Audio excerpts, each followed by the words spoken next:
Hi, I'm Ann Bonnick, and I have the pleasure of sharing with you today from the Lectionary, Proverbs 3 5 through 12. Trust in the Lord with all your heart, and do not rely on your own insight.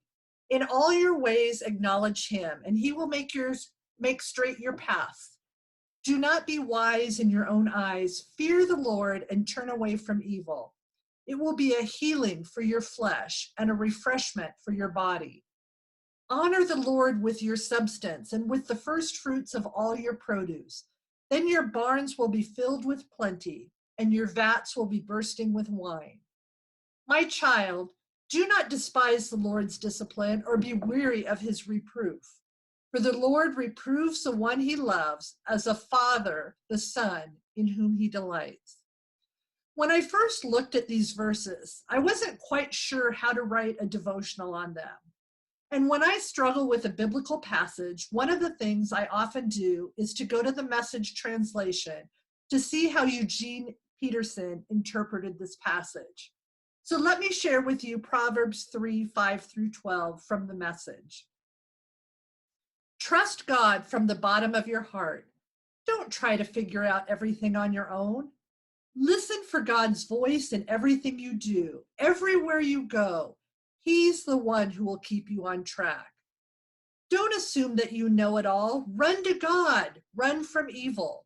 Your body will glow with health. Your very bones will vibrate with life.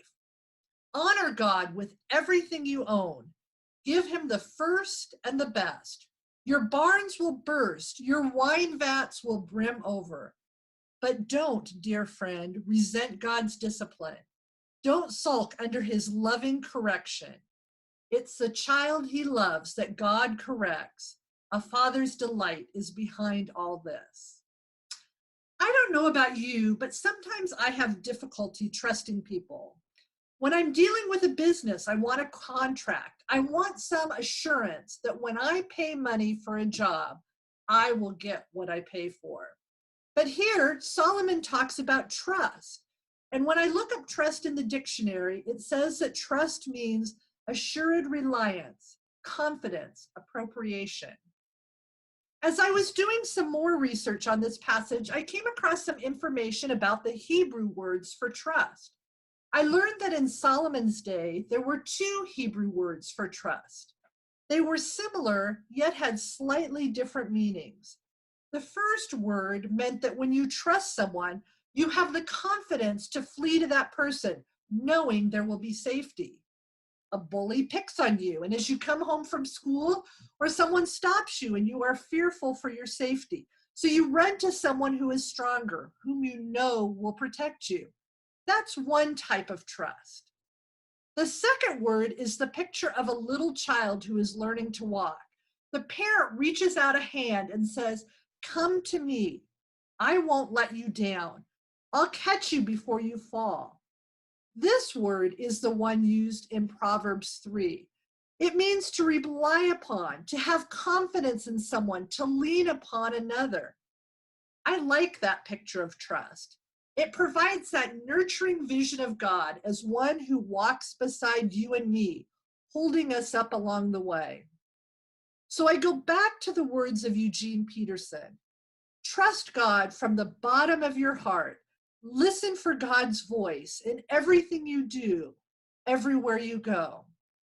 So I think about times right now, those times of scariness and loneliness. Trust God from the bottom of your heart. Listen for God's voice in everything you do, everywhere you go. In those times where we're feeling isolated, alone, apart from everyone we love, trust God from the bottom of our hearts. Listen for God's voice in everything we do, everywhere we go. And right now, those times of economic hardship, where for many people, they don't know where that next dollar is going to come from. Again, we go back to Eugene Peterson's words from Proverbs. Trust God from the bottom of our heart. Listen for God's voice in everything we do, everywhere we go. And in these times, remember the vision of trust as a parent helps a child. Come to me. I won't let you down. I'll walk beside you. I'll hold you up along the way. Let's make that our vision of God today and tomorrow as together we navigate pandemic. Amen. Amen.